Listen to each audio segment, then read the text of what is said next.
तो class 12th का जो पी ब्लॉक चैप्टर है उससे हम कर रहे हैं नीट PYQ 2013 से लेकर 2024 तक के क्वेश्चन है। और सभी क्वेश्चन जो है मैं साथ में NCERT दिखाऊंगा आपको। जो भी क्वेश्चन अगर NCERT में से आया हुआ है तो वो किस पोर्शन से आया हुआ है। इससे पहले वाले चैप्टर नहीं देखे हैं तो चैनल पर प्लेलिस्ट सेक्शन चेक कर लेना। नीट 2013 से स्टार्ट करते हैं। फर्स्ट क्वेश्चन है, which of the following does not give oxygen on heating, यानी इनमें से कौन सा ऐसा प्रोडक्ट है जब उसको हीट करेंगे तो वहाँ पे हमें ऑक्सीजन नहीं मिलेगी। K2Cr2O7 NH4 twice, Cr2O7 KClO3 या फिर जिंक Cl2O3 का ट्वाइस। तो यहाँ पर क्या ये NCERT में दिया हुआ, सबसे पहले हम NCERT को ही देखेंगे। तो एक्चुअल में एक रिएक्शन है जिससे डाई नाइट्रोजन जो है वो फॉर्मेशन करते हैं। तो यहाँ पर आप देख सकते हो कि जो अमोनियम डाइक्रोमेट है, ये हमारे सामने अमोनियम डाइक्रोमेट है, उसको जब हम हीट करते हैं तो हमें यहाँ पर जो है वो डाई नाइट्रोजन मिलता है, वाटर मिलता है और Cr2O3 मिलता है। तो यहाँ पर आप देख सकते हो कहीं से कहीं तक हमें ऑक्सीजन जो है वो प्रोवाइड नहीं हो रही है। तो ये वाले जो रिएक्शन हो गई उसके थ्रू हमें ऑक्सीजन नहीं मिल रही है। ये यहाँ पे सभी रिएक्शन जो है उसके अंदर आप सोल्यूशन देख सकते हो कि यहाँ पर हमें ऑक्सीजन मिलती है इन तीनों में, बट यहाँ पर इसमें हमें जो है वो नाइट्रोजन मिलता है, ऑक्सीजन नहीं मिलता है। तो आंसर हमारा क्या आ जाएगा, आंसर आ जाएगा ऑप्शन बी। यहाँ पे आपको क्लियर हो चुका होगा। नेक्स्ट क्वेश्चन चलते हैं। नेक्स्ट क्वेश्चन हमारा 2014 का है। यहाँ पर पूछा है कि एसिडिटी ऑफ डाइप्रोटिक, सबसे पहले आप ये प्रोटिक वाला याद रखना कि क्या होता है, diprotic acid in aqueous solution increase in the order. तो यहाँ पर हमसे पूछा है कि एसिडिटी जो है इनमें से किसकी है वो सही ऑर्डर के अंदर है। यहाँ पर हमें SATE यहाँ पर दिया हुआ है सभी में, तो हमें बताना है कि किस में सही है। तो सबसे पहले देखते हैं कि क्या ये NCERT में दिया हुआ। तो NCERT के अंदर आप देख सकते हो रिएक्टिविटी विद हाइड्रोजन में यहाँ पर देख सकते हो देयर एसिड करेक्टर, यहाँ पर मतलब H2O यहाँ पर है, their acid character increase from H2O से H2TE। मतलब जहाँ पे ऐसे चलते जाएंगे हम तो यहाँ पर जो है वो एसिड करेक्टर क्या होते जाएंगे, इंक्रीज होते जाएंगे। तो यानी यहाँ पर सबसे वाटर में सबसे कम होगा, उसके बाद में जो है वो SAT, यानी यहाँ पर इस टाइप से जो है ये आएगा। तो आंसर आ जाएगा ऑप्शन ए। क्या ये यहाँ पर देख सकते हो, यहाँ पर ये क्लियरली जो मेंशन भी किया गया है। अब हम बात करते हैं नेक्स्ट क्वेश्चन की। 2015 का क्वेश्चन है, sorry. Strong reducing behaviour of H3PO2 is due to, यानी यहाँ पर बोला है कि जो H3PO2 है उसका स्ट्रॉन्ग रिड्यूसिंग बिहेवियर क्यों है। High electron gain enthalpy of phosphorus की वजह से, high oxidation state of phosphorus की वजह से, या फिर presence of 2 OH group and 1 pH bond की वजह से, या फिर प्रेजेंस ऑफ 1 OH ग्रुप और 2 pH बॉन्ड की वजह से। तो सबसे पहले देखते हैं कि क्या ये NCERT में मेंशन है। तो यहाँ पर देख सकते हो यहाँ पर फॉस्फोरस में सभी दिया है। तो ये जो होता है इसको बोलते हैं हाइफोफॉस्फोरस। हाइफोफॉस्फोरस होता है हमारा H3PO2। यहाँ पे देख सकते हो 2 pH बॉन्ड है, एक हमारा POH बॉन्ड है और एक PO बॉन्ड है। अब इसी के नीचे वाले पैराग्राफ को रीड करेंगे तो लिखा है the acid which contain pH bond have strong reducing property, यानी जिसके पास में ज़्यादा pH बॉन्ड होंगे उसकी स्ट्रॉन्ग रिड्यूसिंग प्रॉपर्टी होगी। 10 जो हाइफोफॉस्फोरस है जो मैंने यहाँ पे बताया is a good reducing agent as it contain 2 pH bond. तो यहाँ पर 2 pH बॉन्ड की वजह से जो है वो ज़्यादा अच्छा रिड्यूसिंग एजेंट है। तो 2 pH बॉन्ड है और एक POH बॉन्ड है। तो यहाँ पर हमारे पास में 2 क्या था, 2 pH बॉन्ड था, सॉरी 2 pH यहाँ पर बॉन्ड था और 1 POH था। तो 1 POH है और 2 pH बॉन्ड है। तो यहाँ पर हमारा आंसर क्या आ जाएगा, आंसर आ जाएगा ऑप्शन डी। क्लियर हो चुका होगा, यहाँ से हमारा आंसर आ गया ऑप्शन डी। नेक्स्ट हम बात कर लेते हैं 2015 का नेक्स्ट क्वेश्चन है the variation of the boiling point of the hydrogen halide, यानी यहाँ पर बोला गया कि जो हाइड्रोजन हैलाइड है उसके बॉइलिंग पॉइंट इस टाइप से होते हैं। What explain the higher boiling point of the hydrogen fluoride, यानी हाइड्रोजन फ्लोराइड का बॉइलिंग पॉइंट सबसे ज़्यादा क्यों होता है, इसका करेक्ट रीजन क्या है। There is a strong hydrogen bonding between HF, the bond energy of HF molecule is greater than in the other hydrogen halide, the effect of nuclear shielding is much reduced in fluoride which polarize the HF molecule, या फिर option D है the electronegativity of fluoride is much higher than of the other element in the group। तो हमसे पूछा कि सबसे ज़्यादा boiling point जो है वो हाइड्रोजन फ्लोराइड का क्यों होता है। तो यहाँ पर सबसे पहले देख सकते हो बॉइलिंग पॉइंट दिया हुआ है HF का यहाँ पर 293 है, HCl का 1926238 है, मतलब सबसे ज़्यादा इसका है। फिर यहाँ पे इस टाइप से चलता है। तो अब यहाँ पर इसका रीज़न क्या, देखो they all react with hydrogen to give hydrogen halide but affinity of hydrogen decrease from fluoride to iodine, यानी सबसे ज़्यादा जो हाइड्रोजन बॉन्डिंग होती है वो हाइड्रोजन एंड फ्लोराइड की सबसे ज़्यादा होती है। तो उस वजह से यहाँ पर जो है उनकी रिएक्टिविटी ज़्यादा होती है, उसको बॉइलिंग पॉइंट जो है उसकी वजह से भी ज़्यादा होता है। मतलब यहाँ पे हाइड्रोजन बॉन्ड जो है वो ज़्यादा अच्छे से बनता है। तो HF फॉर्म क्या करता है, स्ट्रॉन्ग इंटरमोलिकुलर हाइड्रोजन बॉन्डिंग बनाता है हाई इलेक्ट्रोनेगेटिविटी वजह से, जिसकी वजह से ये चीज़ हमें देखने को मिलती है कि उसका बॉइलिंग पॉइंट जो होता है वो ज़्यादा होता है। तो there is a strong hydrogen bonding between HF वाला जो है वो आंसर आ जाएगा ऑप्शन ए। क्लियर है। नेक्स्ट क्वेश्चन देख लेते हैं। नेक्स्ट क्वेश्चन भी हमारे सामने 2015 का है। Which of the statement given below is incorrect, हमें बताना है कि इनकरेक्ट कौन सा है।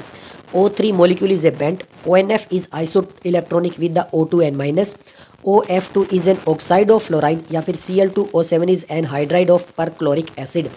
तो सबसे पहले देखते हैं कि इनकरेक्ट स्टेटमेंट हमसे पूछा है। तो इनकरेक्ट स्टेटमेंट यहाँ पे क्या कहीं एनसीईआरटी में दिया हो, तो यहाँ पर देखो रिएक्टिविटी टुवर्ड्स ऑक्सीजन, यहाँ पे हेलोजन वाला बताया गया। यहाँ पर देखो फ्लोराइन फॉर्म 2 ऑक्साइड, यानी फ्लोराइन 2 ऑक्साइड बनाता है, एक तो OF2 एंड एक O2F2। हावेवर जो OF2 है वो ध्यान से देखना क्या है, इस thermally stable these oxide are essentially oxygen fluoride. यहाँ पे ये ऑक्साइड नहीं है OF2 वाला, ये क्या है आपका ऑक्सीजन फ्लोराइड है। इसका रीजन क्या है, because of the higher electronegativity of fluorine than oxygen. क्यों? क्योंकि इलेक्ट्रोनेगेटिविटी जो फ्लोरीन की है वो ज़्यादा है एज कम्पेयर टू ऑक्सीजन। तो ये ऑक्साइड नहीं है, ये ऑक्सीजन फ्लोराइड है, नॉट ऑक्साइड। तो यहाँ पर जो है वो ये चीज़ आपको याद रखनी है। बट क्वेश्चन में क्या बोला कि ये ऑक्साइड है फ्लोराइड का, नहीं, ये जो है वो क्या है, ऑक्सीजन है फ्लोराइड। तो ऑक्सीजन फ्लोराइड है, नॉट ये। तो हमारा ऑप्शन जो सी है वो यहाँ पे हमारा क्या है, एक इनकरेक्ट स्टेटमेंट है। तो ये हमारा जो है वो आ जाएगा ऑप्शन। क्लियर है? यहाँ पे देख सकते हो लिखा हुआ है is a fluoride of oxygen because fluorine is molar, ये बता दिया है। नॉट ऑक्सीजन डाइफ्लोराइड, ये ऑक्सीजन डाइफ्लोराइड नहीं है, ये क्या है, फ्लोराइड ऑफ ऑक्सीजन है। ये चीज़ आपको क्लियर हो चुकी होगी। नेक्स्ट हम बात करते हैं 2015 में एग्जाम कैंसिल हुआ था, उसका क्वेश्चन है nitrogen dioxide and sulphur dioxide have sum property in common, which property is shown by one of this compound but not by the other. यानी हमारे पास में जो नाइट्रोजन डाइऑक्साइड है एंड हमारे पास में सल्फर डाइऑक्साइड है, इनमें ज़्यादातर प्रॉपर्टी कौन सी सेम होती है, बट ऐसी कौन सी प्रॉपर्टी है जो दोनों में सेम नहीं है।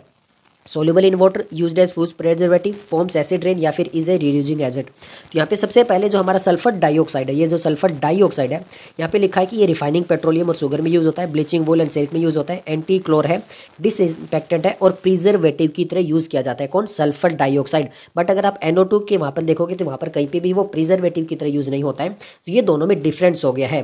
तो यहाँ पर क्या है कि जो ये जो फूड प्रिजर्वेटिव है वो केवल सल्फर डाइऑक्साइड है, नॉट ए नाइट्रोजन डाइऑक्साइड। तो ये हमारे इन दोनों में अलग हो गया। तो आंसर आ जाएगा ऑप्शन बी। तो NO2 जो है वो फूड प्रिजर्वेटिव में यूज नहीं होता है, SO2 होता है।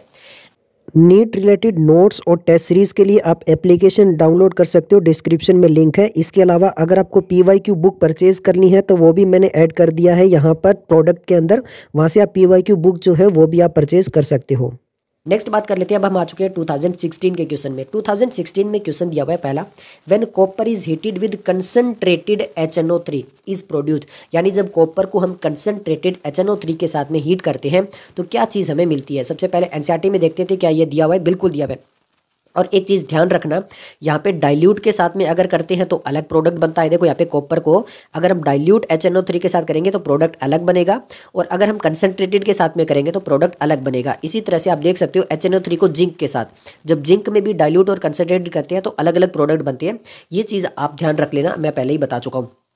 तो यहाँ पर हमारे सामने कॉपर में दिया हुआ है कंसंट्रेटेड दिया हुआ है, तो हमारे सामने NO2 बनेगा। CuNO3 जो ट्वाइस है वो तो सेम है, बट यहाँ पे NO है, मतलब नॉर्मल नाइट्रोजन ऑक्साइड है, और नाइट्रोजन डाइऑक्साइड बन रहा है। तो यहाँ पे नाइट्रोजन डाइऑक्साइड वाला हमें देखना है। तो नाइट्रोजन डाइऑक्साइड जो है ये हमारे सामने यहाँ पर नाइट्रोजन डाइऑक्साइड बन रहा है। ये NO वाला जो है वो अलग बनेगा। इनमें बोला कि ये दोनों ही बन रहे हैं, नहीं, ये हमारा नहीं बन रहा है, ये भी नहीं बन रहा है, हमारा ये वाला बन रहा है। तो आंसर आ जाएगा ऑप्शन सी।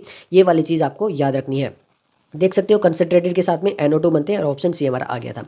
नेक्स्ट हम बात कर लेते हैं नीट 2016 का फेज 1 का एक और क्वेश्चन है, what is the correct statement for the given acid. इन्होंने बोला है कि जो फोस्फोनिक एसिड है वो मोनोप्रोटिक है, वाइल फोस्फिनिक जो है वो मोनोप्रोटिक है, और फोस्फोनिक जो वो डाइप्रोटिक है। आगे बोला फोस्फिनिक जो है वो डाई है और फोस्फोनिक जो है वो मोनो है, वो इसका ऑपोजिट बोल दिया। इन्होंने बोला है दोनों ही डाई है या फिर दोनों ही ट्राई है। प्रोटिक एसिड क्या होता है, जो हाइड्रोजन जो है वो गिव्स कर पाता हो, तो वहाँ पे वो बेसिसिटी में जो है वो इन्वॉल्व हो जाता है। तो उसको जितना हाइड्रोजन दे पाएगा उसका उतना ही हो जाएगा। मतलब अगर वो 2 पेयर दे पा रहा है तो वो डाई हो जाएगा, 3 दे पा रहा है तो ट्राई हो जाएगा। अब यहाँ पर ये देख सकते हो एग्जांपल 7.9 में ऊपर वाला पैराग्राफ में लिखा है the PH bond are not ionisable to give H+ and do not play an role in basicity, only those hydrogen atom which are attached with oxygen यानी POH forms an ionisable cause the basicity. तो यहाँ पर ये बोल दिया है, इन्होंने बोल दिया है H3O जो और H3PO4 है वो डाई और ट्राई है।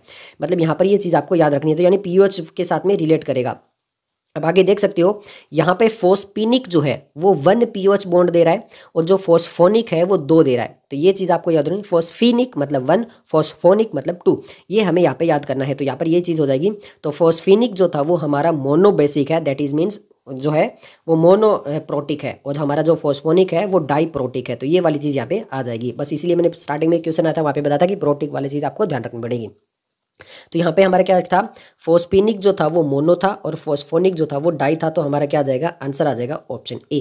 क्लियर हो गया होगा, आंसर एनसीईआरटी में दिया हुआ है तो आपका चीज़ क्लियर हो चुकी होगी। नेक्स्ट हमारा 2016 का फेज 1 का क्वेश्चन है, विच one of the following order is correct for the bond dissociation enthalpy of halogen molecule. तो बॉन्ड डिसोसिएशन एंथैल्पी बताना है, यहाँ पे हमें बताना है। तो सबसे पहले क्या एनसीईआरटी में दिया हुआ, तो यहाँ पर दिया हुआ देखो F2Cl2 Br2 I2। अब यहाँ पे देखो बॉन्ड डिसोसिएशन एंथैल्पी सबसे ज़्यादा देखो किस में है, सबसे ज़्यादा है यहाँ पे क्लोरीन में 240 है। उसके बाद में किसके अंदर है 192 है। सबसे पहले Cl2 है, उसके बाद में हमारे सामने Br2 आ रहा है और फिर हमारे सामने F2 आ रहा है और सबसे लो जो है वो I2 आ रहा है। मतलब क्लोरीन, ब्रोमीन, फिर F और फिर I, फ्लोराइन और फिर आयोडीन है। तो ये हमारे सामने साफ साफ निकल कर आ रहा है कि इनकी बॉन्ड डिसोसिएशन कैसी है। तो Cl2 Br2 F2, तो ये हमें याद रखना है, Cl2 सबसे ज़्यादा होगा तो Cl2 Br2 F2 I2। तो आंसर आ जाएगा ऑप्शन डी। एनसीईआरटी की टेबल से एज इट इज उठाया था तो ऑप्शन डी है, आप देख सकते हो यहाँ पे ये वैल्यू पुट करके सॉल्यूशन भी आप देख सकते हो। नेक्स्ट हमारे सामने क्वेश्चन है 2016 में, जो नीट 2016 फेज 1 में क्वेश्चन आया था वो ऑलरेडी 2005 और 7 में आ चुका है, मतलब वही क्वेश्चन उन्होंने दे दिया है। तो इसीलिए PYQ इंपॉर्टेंट हो जाते हैं। Among the following the correct order of acidity is, इन्होंने बोला है कि इनमें से हमें एसिडिटी किसकी सबसे ज़्यादा है वो बताना है। HCl O2 है, O1 है, O3 है, O4 है। मतलब सिंपल यहाँ पे ऑक्सीजन ज़्यादा है और किसमें, ये वाली चीज़ देखनी है। तो सबसे पहले देखो यहाँ पे रिएक्टिविटी टुवार्ड्स ऑक्सीजन के नीचे एक इंपॉर्टेंट लाइन लिखी गई है, वो ध्यान देखो। All these element form two type of oxide, E2 O3 हम बता चुके। The oxide in the higher oxidation state of the element is more acidic than that of the lower oxidation state. Simple क्या है कि जिसका जितना ज़्यादा oxidation state निकल कर आएगा वो यहाँ पर उतना ही ज़्यादा एसिडिक होगा। अब ये टेबल कहाँ पे दी हुई है, HClO3 वाली, तो ये देख सकते हो यहाँ पर ऑक्सा एसिड ऑफ हैलोजन है और यहाँ पे क्लोरीन के ऑक्सा एसिड देखोगे तो हाइपोक्लोरस है, फिर क्लोरस है, फिर क्लोरिक है और फिर परक्लोरिक है। तो यहाँ से देख सकते हो यहाँ पर केवल 1 है, यहाँ पे 2 है, यहाँ पे 3 है और यहाँ पे 4 है। मतलब HClO4 जो होता है वो परक्लोरिक। तो इस टाइप से हो गया। अब इनका ऑक्सीडेशन स्टेट निकाल लेंगे, तो ऑक्सीडेशन स्टेट निकालेंगे तो जिसका जितना ज़्यादा ऑक्सीडेशन स्टेट आएगा तो यहाँ पे O4 वाले में 7 आएगा, 3 में 5 आएगा, 2 में 3 आएगा। तो हमारा जो है वो इस टाइप से आएगा 1 2 3 4, इस टाइप से एसिडिटी निकल कर आ जाएगी। अब चीज क्लियर हो चुकी होगी आपको। तो 1 2 3 4 हमारा आंसर आ जाएगा ऑप्शन डी, इस टाइप से आएगा। तो ये हमारा आंसर आ गया। क्लियर हो चुका होगा आपको यहाँ तक। ओके भैया, नेक्स्ट क्वेश्चन देख लेते हैं। नेक्स्ट क्वेश्चन हमारा बहुत इंटरेस्टिंग है। यहाँ पर हमें मैच द जीनोन कंपाउंड बोला है कॉलम 1 और with the structure in column 2। यहाँ पे जो जीनोन कंपाउंड है उसके स्ट्रक्चर हमें मिलाने हैं। अब देखो मैंने इसके ऑप्शन जो वो आगे दिया, एक इंटरेस्टिंग बात बताता हूँ। एज इट इज क्वेश्चन 2016 में तो आया ही है, बट यही सेम क्वेश्चन 2019 में भी आया है। इसके अलावा बता देता हूँ यही क्वेश्चन आगे 2020 कोविड में भी आएगा। तो ये चीज़ आप देख लेना, यही सेम टाइप का क्वेश्चन जो वो 3 बार रिपीट हो चुका है नीट के अंदर, इसलिए भी PYQ इंपॉर्टेंट हो जाते हैं 16 में, 19 में, 20 में। अब आपके सामने 20 वाला आगे आएगा, थोड़ा सा चेंज किया गया एक दो मॉलिक्यूल, वो मैं इसलिए दिखा दूंगा। ये चीज़ क्लियर होगी। पहले देख लेते हैं हमारा क्या एनसीईआरटी में दिया हुआ है। तो यहाँ पर देखो, यहाँ पे एनसीईआरटी में एज इट इज दिया हुआ आपका, देख सकते हो केमिस्ट्री में ये स्ट्रक्चर 7.9 है। यहाँ पर देख सकते हो यहाँ पे लिखा है पहला वाला XeF2 है जो लीनियर स्ट्रक्चर होता है, XeF4 है जो कि स्क्वायर प्लेनर होता है, XeF6 है जो डिस्टॉर्टेड ऑक्टाहेड्रल होता है, XeOF4 है जो कि स्क्वायर पिरामिडल होता है और XeO3 जो है स्क्वायर पिरामिडल होता है। ये सिंपल है, वो सिंपल पिरामिडल होता है। तो ये तो एनसीईआरटी में सारे के सारे दे दिए गए हैं। अब मैच द कॉलम कर लेते हैं। तो सबसे पहले अगर हम बात करें तो XeF4 जो था वो क्या था, हमारा स्क्वायर प्लेनर था। XeF जो था वो क्या था हमारे पास में, डिस्टोर्टेड ऑक्टाहेड्रल था। उसके बाद में XeOF4 जो था वो क्या था हमारे साथ में, स्क्वायर पिरामिडल था। और XeO3 जो था वो क्या था, पिरामिडल था। तो मतलब 2 3 4 1 ये इस टाइप से जाएगा, 2 3 4 1 के साथ में चला जाएगा। तो 2 3 4 1 जो है वो हमारा कौन सा जा रहा है, ऑप्शन सी जा रहा है। तो यहाँ पे हमारा आ जाएगा ऑप्शन सी। क्लियर हो चुका होगा आपको, यहाँ पर आप देख सकते हो ऑप्शन सी वाला मैंने आपको क्लियर कर दिया है। नेक्स्ट हमारा क्वेश्चन है नीट 2016 फेज 2 का है। क्यों मैंने यहाँ पे बताया था, correct geometry and hybridisation of XeF4। वैसे तो आप इसको क्लास 11th वाला चैप्टर जो है वहाँ से भी कर सकते हो जहाँ पे हम बात करते हैं, बट यहाँ पर जो correct geometry of hybridisation of XeF4 में यहाँ पे क्यों बता रहा हूँ देखो, क्योंकि अभी अभी हमने किया था, क्योंकि यहाँ पे शेप सबकी अलग है, planar, triangle, square planar, octahedral, trigonal. तो XeF4 वाला मैंने अभी अभी आपको बताया था स्क्वायर प्लेनर होता है, ये XeF4 स्क्वायर प्लेनर होता है। तो स्क्वायर प्लेनर वाला हमारा आ जाएगा, तो एक ही है और ये इसमें हाइब्रिडेशन क्या निकल कर आ जाएगी, sp3d2 आ जाएगा। तो आंसर आ जाएगा ऑप्शन बी। क्लियर हो चुका होगा आपको। नेक्स्ट 2017 का क्वेश्चन है, in which pair of ion both the species contain S यानी दोनों S के बीच में बॉन्ड होना चाहिए, सल्फर के बीच में। तो किस में हो सकता है, S4O6-2। अब देखो ये सिंपल है, यहाँ पर जो हाइड्रोजन है उसको रिमूव कर लिया, मतलब H2S4O6 है उसको हाइड्रोजन रिमूव कर लो और वही चीज़ निकल के आएगी। तो यहाँ पर देखो S4O6 में, S2O3 में, S2O7 में, S2O8 में, S4O6 में, S2O7, S2O7, S2O3। तो मतलब इनमें से दोनों स्पीसीज के अंदर S बॉन्ड होना चाहिए। तो क्या ये एनसीईआरटी में दिया हुआ है? तो सबसे पहले देखो यहाँ पर हमारे सामने ये जो है वो ऑक्सा एसिड ऑफ सल्फर दिए हुए हैं। यहाँ पर देखोगे जो हमारे सामने H2O7 और H2O8 है, यहाँ पर कहीं तक SS यानी सल्फर के बीच में बॉन्ड नहीं है, इनके बीच में आ जाता है ऑक्सीजन। तो यानी यहाँ पर जहाँ पर भी H2O7 वाले हैं वहाँ पर कहीं पर भी जो सल्फर का बॉन्ड नहीं निकल कर आएगा। तो H2O7, H2O7, H2O7 और H2O8 इन तीनों के बीच में कहीं पर भी सल्फर बॉन्ड नहीं निकल कर आएगा, इनमें ऑक्सीजन आ जाएगा। तो अभी हमारे तीनों ऑप्शन तो हट गए, तो बच कौन सा गया? H4O6 वाला और H2O3 वाला। तो यहाँ से आपका क्लियर हो जाता है अगर आप एनसीईआरटी को थोड़ा सा ध्यान से करती हो तो भी। अब यहाँ पर देख सकते हो मैंने बताया था ऑप्शन ए है, यहाँ पर देख सकते हो इनके बीच में SS के बीच में है और इनमें ऑक्सीजन आ जाते हैं, तो इसलिए हमारा आंसर आ जाएगा ऑप्शन ए। नेक्स्ट हमारा 2017 का क्वेश्चन है और इस बार हमारे सामने जो है वो मैच द कॉलम है। Match the inter halogen compound of column 1 with the geometry in column 2 and assign the correct order. तो XX0, XX03, XX05, XX07 जो है इनमें कौन कौन सी शेप आएगी? तो क्या ये एनसीईआरटी में दिया हुआ है? बिल्कुल दिया हुआ है। आप देख सकते हो यहाँ पर टेबल दी हुई है, ये वाली 7.11 वाली। यहाँ पर सिंपल जो है वो XX1 में जो है वो तो स्ट्रक्चर नहीं लिखा है, बट XX3 में बैंड शेप लिखा है सभी में, XX5 में जो स्क्वायर पिरामिड लिखा है सभी में, और XX7 में पेंटागोनल बाई पिरामिड लिखा है। तो मतलब 3 आ गया, तो एक तो आपका सिंपल ये लीनियर निकल कर आएगा। तो कर लेते हैं बात। अब यहाँ पर देखो सबसे पहले मैंने आपको बता दिया कि XX7 जो है वो ये हमारा कहाँ पे चला जाएगा? लीनियर में चला जाएगा। नेक्स्ट हम बात करें तो यहाँ पर जो XX3 था वो अभी हमने देखा था बेंट शेप था, बेंटी शेप, तो ये हमारा जो है वो फर्स्ट के साथ चला जाएगा। नेक्स्ट का अगर बात करें XX5 तो ये क्या था? हमारा स्क्वायर पिरामिडल था, और XX7 क्या था? पेंटागोनल पिरामिडल था। तो ये हमारा चला जाएगा, पहला थर्ड के साथ में है तो पहला थर्ड के साथ में 2 ऑप्शन में है, सेकंड फर्स्ट के साथ में ऐसा केवल ऑप्शन है C4 तो D2 था, तो हमारा आंसर आ जाएगा ऑप्शन ए। नेक्स्ट बात कर लेते हैं, यहाँ पर हमारे सामने ऑप्शन ए आ चुका है। नेक्स्ट हम बात कर लेते हैं 2018 के क्वेश्चन की। यहाँ पर बोला गया which of the following statement is not true for halogen, यानी हेलोजन के लिए कौन सी स्टेटमेंट सही नहीं है, मतलब गलत स्टेटमेंट बतानी है। All form monobasic oxa acid, oxyacid, all are iodizing agent, all but fluorine show positive oxidation state, chlorine has the highest electron gain enthalpy। तो सबसे पहले यहाँ पर बात कर लेते हैं, तो यहाँ पर ये चीज़ें आपकी मेंशन मिलेगी, यहाँ पर आप देख सकते हो।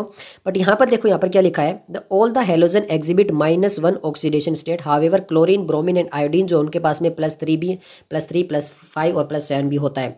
बट यहाँ पर एक ऑप्शन में देख सकते हो all but fluorine show positive oxidation, but fluorine जो है वो पॉजिटिव ऑक्सीडेशन नहीं दिखाता है, वो क्या दिखाता है? -1 ऑक्सीडेशन दिखाता है। तो यहाँ पर ये चीज़ आपका क्लियर हो जाता है कि यहाँ पर जो फ्लोरीन होता है वो पॉजिटिव ऑक्सीडेशन स्टेट नहीं शो करता है।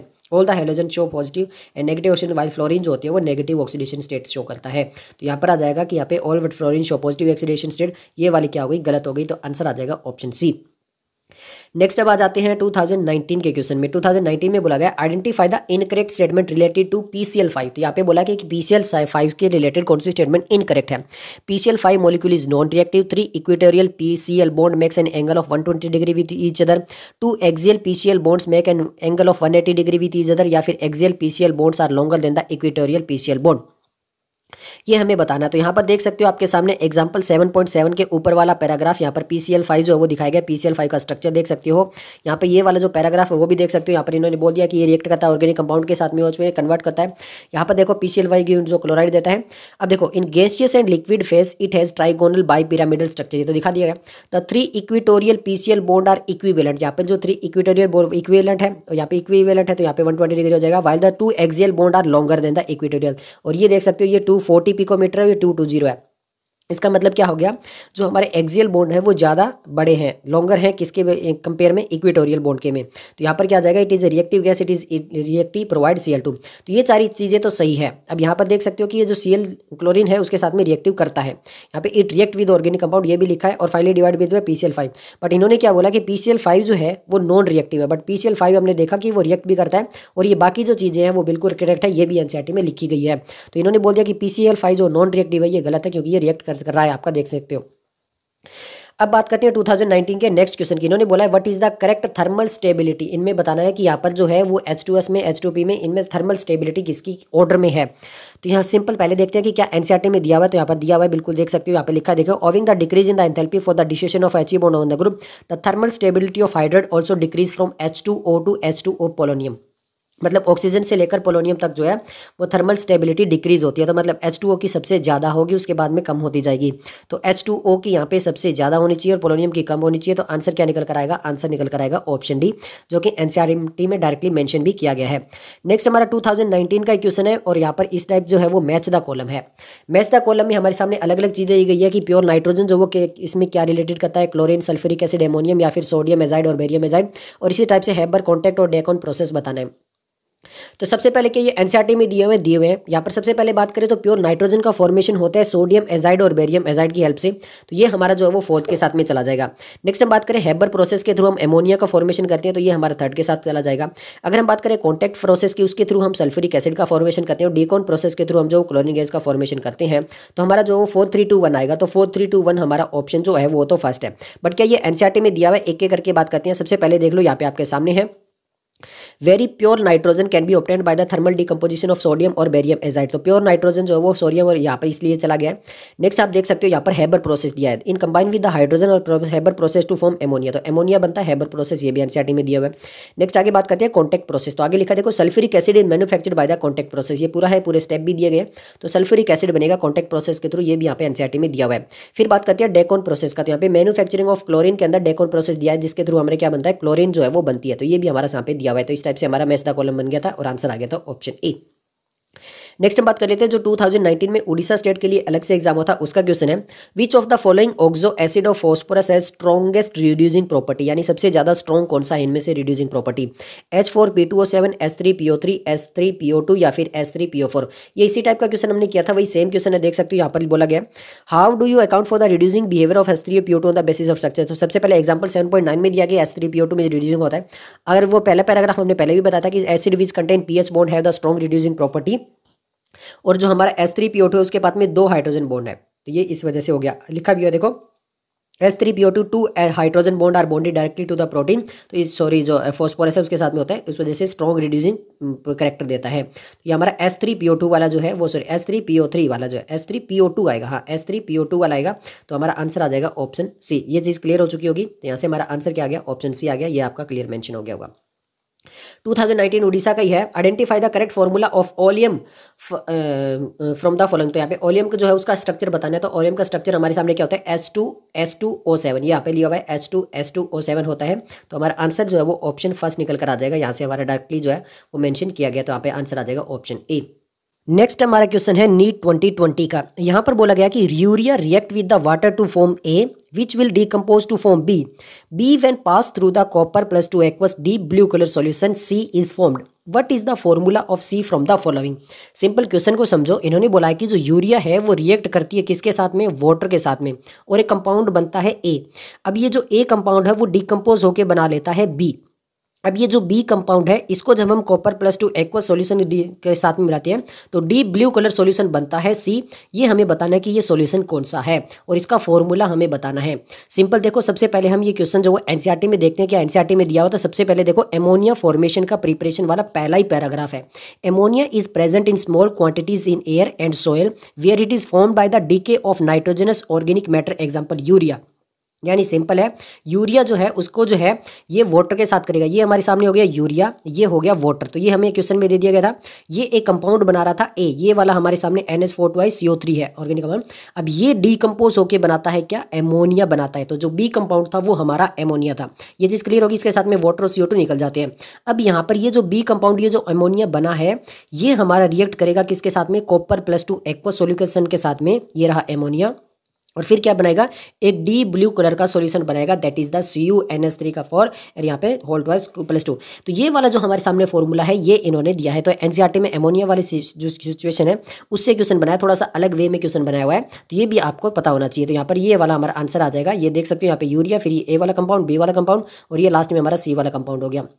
ये चीज़ क्लियर होगी। तो यहाँ से हमारा जो आंसर है वो क्या निकल कर आ जाएगा, आंसर आ जाएगा ऑप्शन बी। नेक्स्ट हम बात कर लेते हैं नेक्स्ट क्वेश्चन के बारे में। तो नेक्स्ट क्वेश्चन हमारा क्या है, 2020 का ही है। Which of the following oxo acid of sulphur has OO link, यानी यहाँ पे कौन सा ऐसा जो है वो सल्फर का ऑक्सो एसिड है जिसके अंदर ऑक्सीजन जो ये लिंकेज आता है। H2SO3 यानी सल्फरस एसिड के सन में, सल्फ्यूरिक एसिड में, पर ऑक्सो डाइसल्फ्यूरिक एसिड में, या फिर पायरोसल्फ्यूरिक एसिड में। तो क्या ये एनसीईआरटी में दिया हुआ है, बिल्कुल दिया हुआ है। ये रहा पर ऑक्सो डाइसल्फ्यूरिक एसिड और ये रहा ऑक्सीजन ऑक्सीजन बॉन्ड। क्लियर है। तो यहाँ पर हमारे सामने H2S2O8 यानी पर ऑक्सो डाइसल्फ्यूरिक वाला जो है उसके अंदर आएगा, और यहाँ पर ये देखो दिखा भी गया है। तो यहाँ पर हमारे सामने जो वो साफ साफ निकल कर आएगा पर oxo disulphuric acid, that is the option C निकल कर आ जाएगा।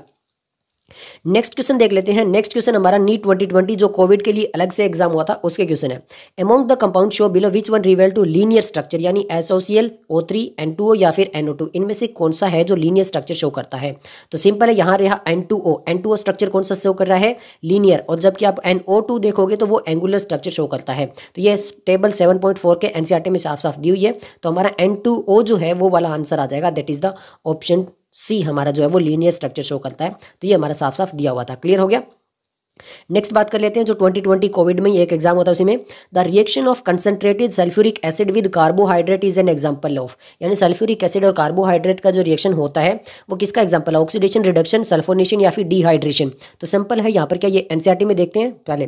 Concentrated sulphuric acid is a strong dehydrating agent, तो ये डिहाइड्रेटिंग एजेंट है। मैनी वेट गैसेज यहाँ पर आगे लिखा है, even the charging action of carbohydrate, और यहाँ पे देख सकते हो कार्बोहाइड्रेट यही वाला H2SO4 रिएक्शन करवाता है, 12 कार्बन और जो है वो 11 H2O बनते हैं। तो ये किसका एग्जांपल हो गया, डिहाइड्रेटिंग एजेंट का। तो डिहाइड्रेटिंग मतलब क्या कराएगा, ये डिहाइड्रेशन कराएगा।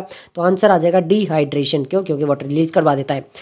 तो 2020 कोविड के अंदर यहाँ पर ये मैच द कॉलम क्वेश्चन है जो कि 2016 में और 19 में आ चुका है। मैंने आपको पहले बताया था, थोड़ा सा एक आधा मॉलिक्यूल चेंज है, बाकी वही सेम है। तो यहाँ पर वही है, XF2 है, XF4 है, XeO3 है और XeOF4 है। तो यहाँ पर हमें बताना है कि कौन सा स्ट्रक्चर यहाँ पर निकल कर आएगा। सबसे पहले बात कर लेते हैं XeF2। XeF2 क्या है, ये कौन सा स्ट्रक्चर शो करता है, तो ये एक लीनियर स्ट्रक्चर शो करता है। तो ये हमारा ए जो है वो सेकंड के साथ में चला जाएगा। नेक्स्ट हम बात कर लेते हैं XeF4, ये क्या करता था, स्क्वायर प्लेनर बनाता था। XeO3 ये क्या था, एक पिरामिडल था। XeO4 क्या था, हमारा स्क्वायर पिरामिडल था। तो ये इस टाइप से हमारा चला जाएगा, मतलब 2 1 4 3। तो 2 1 4 3, तो हमारा आंसर क्या आ जाएगा, आंसर आ जाएगा ऑप्शन ए। ये NCERT में फिर से मैं आपको दिखा देता हूँ, यहाँ पर ये चीज़ देख सकते हो, फिगर 7.9 यहाँ पर सारे दिए हुए हैं, और ये आपका सोल्यूशन भी मैंने आपको बता दिया था, ऑप्शन ए आ रहा है। नेक्स्ट हम बात कर लेते हैं 2021 का क्वेश्चन है। 2021 के क्वेश्चन में बोला गया, in which one of the following arrangement the given sequence is not strictly according to the property against it, यानी यहाँ पर ये जो दिए हुए हैं कि ये इंक्रीजिंग पी के वैल्यू है, एसिडिक करेक्टर है, ऑक्सीडाइजिंग पावर है, एसिडिक स्ट्रेंथ वगैरह है, तो कौन सा इसके अकॉर्डिंग गलत है ये हमें बताना है। सबसे पहले हम बात कर लेते हैं, यहाँ पे H2O वाला दिया हुआ है। तो यहाँ पर बोला गया कि पी के वैल्यू जो है ऐसे इंक्रीज होती है। यहाँ पर बोला गया कि एसिडिक स्ट्रेंथ जो है ऐसे इंक्रीज होती है। यहाँ पे बोला ऑक्सीडाइजिंग पावर ऐसे इंक्रीज होती है। यहाँ पे बोला एसिडिक स्ट्रेंथ होती है। तो क्या ये NCERT में दिया हुआ है। सबसे पहले यहाँ पर देखो, यहाँ पर जो हमारे HCl HBr HI है उसकी एसिडिक स्ट्रेंथ यहाँ पर दी हुई है। तो यहाँ पर ये तो हमारा HCF HCl HBr HI, तो यहाँ पे देखो fluorine, chlorine, bromine, iodine acidic strength दिया हुआ है, ये तो बिल्कुल सही है डी वाला। अब यहाँ पर मेरे को बताना क्या था, यहाँ पर देखो एसिडिक स्ट्रेंथ ऐसे इंक्रीज हो रही है। अब देखो यहाँ पर pKa वैल्यू दी है टेबल 7.9 में। pKa वैल्यू क्या हो रही है, यहाँ पर HF की ज़्यादा है, Cl की यहाँ पर इस टाइप से है, मतलब यहाँ पर जो एसिडिक स्ट्रेंथ है उसके बिल्कुल ऑपोजिट होती है pKa वैल्यू। ये चीज़ क्लियर हो गया। अब हम चलते हैं नेक्स्ट में। अब यहाँ पर देखो जो हमारे यहाँ पर ये वाला कंपाउंड था, हमारे ऑक्सीजन वाली जो सीरीज थी, उसके अंदर क्या है, their acidic character increase from H2O to HTE, मतलब यहाँ पे जो है वो जैसे नीचे नीचे जाएंगे तो यहाँ पर इस टाइप से जो है वो एसिडिक स्ट्रेंथ इंक्रीज होगी। तो इसका pKa वैल्यू ऐसे आना चाहिए ना, मतलब H2O की pK वैल्यू क्या होनी चाहिए, सबसे ज़्यादा होनी चाहिए। बट इन्होंने क्या बोला है, H2O की जो pK वैल्यू सबसे कम है। तो यहाँ पर ये वाला जो सीक्वेंस दिया भाई वो गलत होता है। तो आंसर आ जाएगा ऑप्शन ए। ये चीज़ यहाँ पर बताई गई है। और ये देख सकते हो आप सॉल्यूशन के अंदर इन्होंने साफ साफ बोल दिया, stronger is the acid, lower is the pK value होती है। तो करेक्ट आंसर हमारा ये आ जाएगा। नेक्स्ट हम बात कर लेते हैं 2021 का क्वेश्चन है स्टेटमेंट वाला। स्टेटमेंट, दो स्टेटमेंट दी गई है, एक स्टेटमेंट 1 और एक स्टेटमेंट 2। स्टेटमेंट 1 में क्या बोला गया कि एसिड स्ट्रेंथ जो होती है वो increase in the order, the acidic strength हमारी इस ऑर्डर के अंदर इंक्रीज हो रही है, इन्होंने बोला है। नीचे क्या दिया गया स्टेटमेंट 2 में, as the size of the element fluorine, chlorine, bromine, iron increase down the group the bond strength जो होती है वो डिक्रीज होती है, सो द एसिड एथन जो है वो इंक्रीज होती है। तो ये एसिड स्ट्रेंथ वाला तो मैंने अभी आपको दिखाया ही था, यहाँ पर ये साफ साफ दिया हुआ है, ये देखो लिख रखा है। यहाँ पर बोला गया hydrogen halide dissolve in water to form hydrochloric acid, some of the properties of hydrogen are given table, the acidic strength of these varies in the order और the stability of these halide decrease down the group due to the decrease in the bond enthalpy, क्योंकि bond enthalpy जो है वो कम होती जाती है। तो ये बिल्कुल सही दिया गया है, बॉन्ड एंथैल्पी कम होती है तो एसिडिक स्ट्रेंथ जो इंक्रीज होती है, ये यहाँ पर NCERT में साफ साफ लिखा गया है। तो इसके अकॉर्डिंग जो है वो भी मैंने आपको बता दिया। तो यहाँ पर हमारे सामने क्या आ जाएगा कि दोनों की दोनों स्टेटमेंट क्या है, ये ट्रू है। तो यहाँ पे आंसर क्या आ जाएगा, ऑप्शन डी आ जाएगा, both statement are true according to the NCERT। Next हमारे सामने एक और 2021 का क्वेश्चन है, noble gas are named because of their inertness towards the reactivity, identify an incorrect statement. तो यहाँ पे हमें इनकरेक्ट स्टेटमेंट बताना है। पहला है noble gas have very high melting and boiling point, noble gas have weak dispersion force, noble gas have large positive value of electron gain enthalpy and noble gas are sparingly soluble in the water. तो हमें बताना है कि incorrect statement कौन सी है। सबसे पहले देख सकते हैं इलेक्ट्रॉन गेन एंथैल्पी तो बता दिया, देखो they have to tendency to accept the electron therefore have large positive value of electron gain enthalpy, ये नोबल गैसेस के लिए मेंशन किया गया। अब फिजिकल प्रॉपर्टीज में देख लेते हैं, all the noble gases are monoatomic होती है, colourless, odourless, tasteless, they are sparingly soluble in the water, ये लिखा हुआ है।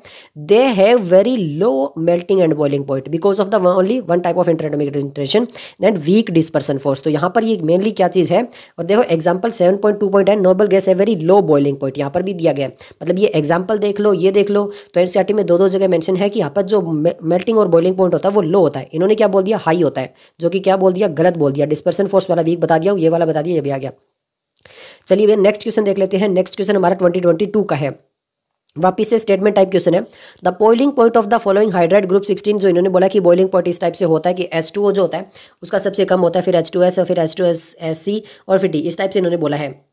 Boiling point of these hydride increase with the increase in molar mass.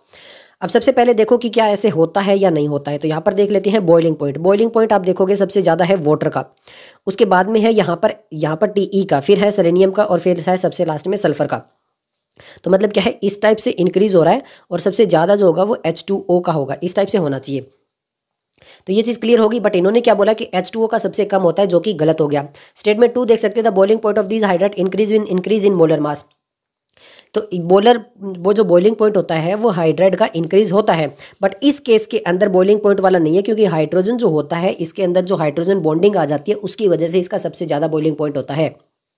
तो ये चीज़ यहाँ पर मेन इंपॉर्टेंट है। तो ये भी गलत हो गया, ये भी गलत हो गया, दोनों स्टेटमेंट क्या हो गई, गलत हो गई। तो यहाँ पर देख सकते हैं बोथ स्टेटमेंट आर इनकरेक्ट, तो आंसर आ जाएगा ऑप्शन सी। क्लियर है, यहाँ पर ये देख सकते हो, यहाँ पर मैंने बता दिया ऑप्शन सी है, यहाँ पर इन्होंने ये चीज़ बता दिया। क्लियर है। नेक्स्ट हमारा क्वेश्चन है 2022 का, given below are the two statement, यानी एसएसएन और रीजन है। एसएसएन में बोला कि ICL is more reactive than I2, और रीजन दिया है ICL बॉन्ड जो होता है वो वीकर होता है II से, इसीलिए ICL जो ज़्यादा रिएक्टिव है। तो सबसे पहले एनसीईआरटी में देख लेते हैं। तो यहाँ पर देखोगे एनसीईआरटी में इन टेक्स्ट क्वेश्चन है आपका 7.31, why ICL is more reactive than I2। इसका मतलब यहाँ पर पूछ रहे हैं क्यों होता है, तो इसका मतलब एक चीज़ तो कंफर्म होगी कि ICL मोर रिएक्टिव देन I2 है। ये वाला अगर इन टेक्स्ट क्वेश्चन कर पाते हो तो एसएसएन रीजन आपका हो जाता है। बट फिर भी देख लेते हैं, यहाँ पर देखो इसका सॉल्यूशन भी दिया है। Their chemical reaction can be compared with the individual halogens. अब यहाँ लिखा है in general inter halogen compound are more reactive than the halogen except fluorine, यानी जो इंटर हैलोजन हो गया दिस इज बिकॉज जो XX मतलब यहाँ पर जैसे ICL हो गया, मतलब अलग अलग हो गए, bond is inter halogen is weaker then the XX। क्यों, क्योंकि इनके बीच में जो है वो बॉन्ड जो है इंटर हैलोजन वाला वो वीक है एज कम्पेयर टू II। तो यहाँ पर ये वाला जो सोल्यूशन है ये भी यहाँ पर क्लियरली मेंशन किया गया है। तो यहाँ से बिल्कुल सही है कि एसएसएन जो है वो भी करेक्ट है, रीजन करेक्ट है, उसका एक्सप्लेनेशन भी सही है। तो अब क्या आ जाएगा, ऑप्शन बी आ जाएगा, both A and R correct and R is the correct explanation of A। Next हम बात कर लेते हैं, नेक्स्ट क्वेश्चन देख लेते हैं। नेक्स्ट क्वेश्चन मैंने बता दिया, बी ऑप्शन आ गया आपका। नेक्स्ट 2022 में जो दोबारा से एग्जाम होता उसका क्वेश्चन है, fluorine is a stronger oxidising agent than the chlorine, because यहाँ पे बोला कि फ्लोरीन जो है वो ज़्यादा स्ट्रॉन्ग ऑक्सीडाइजिंग एजेंट है एज कम्पेयर टू क्लोरीन। ऐसा क्यों है, जो FF बॉन्ड है वो लो एंथैल्पी ऑफ डिसोसिएशन होता है, या फिर फ्लोराइड आयन जो है वो high hydration enthalpy, electron gain enthalpy of fluorine is less negative than chlorine, या फिर fluorine has a very small size. तो मैं मोस्ट अप्रोप्रिएट आंसर हमें बताना है।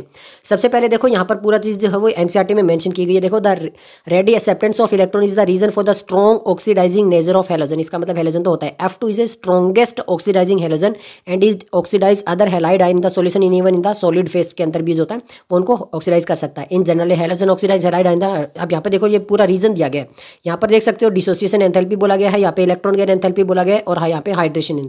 तो यहाँ पर ये चीज़ हमें पता होनी चाहिए। तो यहाँ पर ये दिया हुआ है। अब आगे देख लेते हैं सॉल्यूशन के अंदर। देखो यहाँ पर बोला गया कि जो डिसोसिएशन एंथैल्पी है वो यहाँ पे एंडोथर्मिक है, इलेक्ट्रॉन गेन एंथैल्पी एक्सोथर्मिक है, यहाँ पे एक्सोथर्मिक है, यहाँ पे लिखा है more energy release in addition of these of the fluorine due to their low bond dissociation enthalpy and high hydration. तो लो बॉन्ड डिसोसिएशन एंथैल्पी होती है और हाई हाइड्रेशन एंथैल्पी होती है। तो ये वाली चीज़ यहाँ पर मेंशन की गई है। तो यहाँ पर क्या आ जाएगा, लो बॉन्ड डिसोसिएशन एंथैल्पी और हाई हाइड्रेशन एंथैल्पी, यानी A और B वाला जो ऑप्शन है वो हमारा निकल कर आ जाएगा।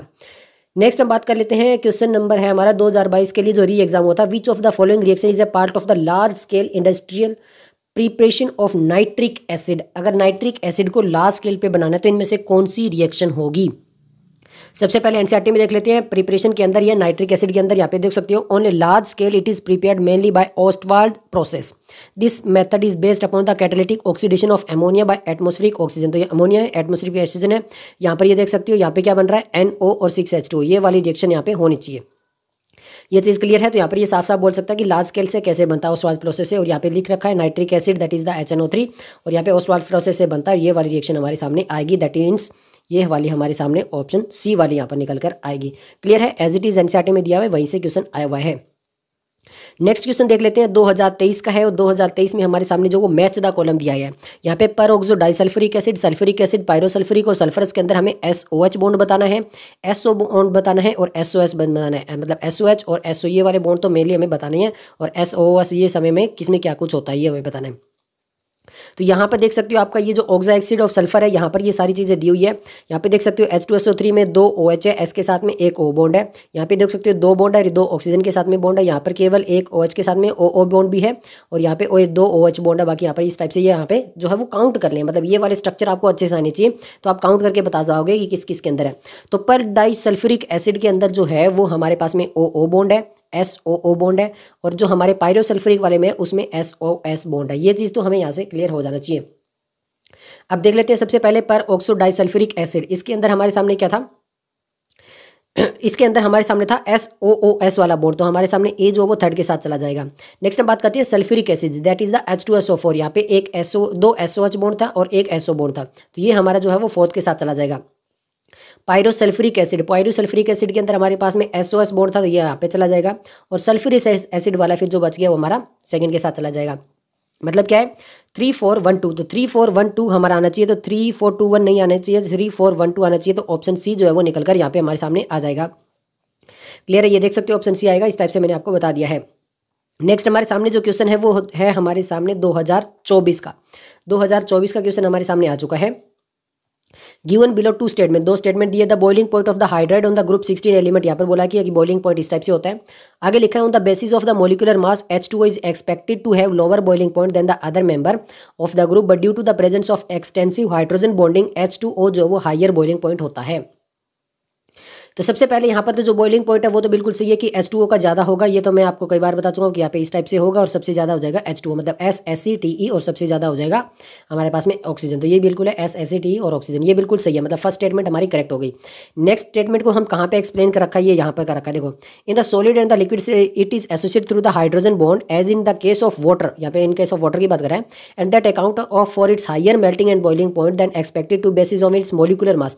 तो यहाँ पर जो है, यहाँ पर क्या बोला गया कि यहाँ पर जो थ्रू हाइड्रोजन जो बॉन्ड होते हैं उसकी वजह से, मोलिकुलर मास को छोड़कर उसकी वजह से जो वाटर होता है उसका बॉइलिंग पॉइंट और हाई जो पॉइंट है वो ज़्यादा होता है as compare to molecular mass. तो यहाँ पर क्या है, हाइड्रोजन बॉन्डिंग का जो रीजन है वो बिल्कुल सही है। तो यहाँ पर ये वाला जो H2O वाला है, ये वाली एज इट इज लाइन यहाँ पर मेंशन है, तो ये भी सही है। तो दोनों स्टेटमेंट करेक्ट है, तो बोथ स्टेटमेंट करेक्ट है, तो आंसर क्या आ जाएगा, आंसर आ जाएगा हमारा ऑप्शन सी। क्लियर है, तो ऑप्शन सी जो है वो हमारा आंसर आना चाहिए। ये रहा। नेक्स्ट 2024 का क्वेश्चन है, अमोंग ग्रुप 16 एलिमेंट, जो हमारा 16 ग्रुप एलिमेंट है, which does not show -2 oxidation state. यहाँ पे इनमें से कौन सा जो है वो हमारा ऑक्सीजन, सेलेनियम, पोलोनियम, यहाँ पे इनमें से कौन सा -2 जो है वो ऑक्सीजन स्टेट नहीं दिखाता है। तो यहाँ पर आप देख सकते हो केमिकल प्रॉपर्टीज के अंदर, the element of group 16 exhibited number of oxidation state, the stability of -2 oxidation state decrease down the group, यानी जो पोलोनियम है वो हार्डली -2 ऑक्सीडेशन स्टेट दिखाता है। तो पोलोनियम वाला जो है वो हमारा आंसर आ जाएगा, दैट मीन्स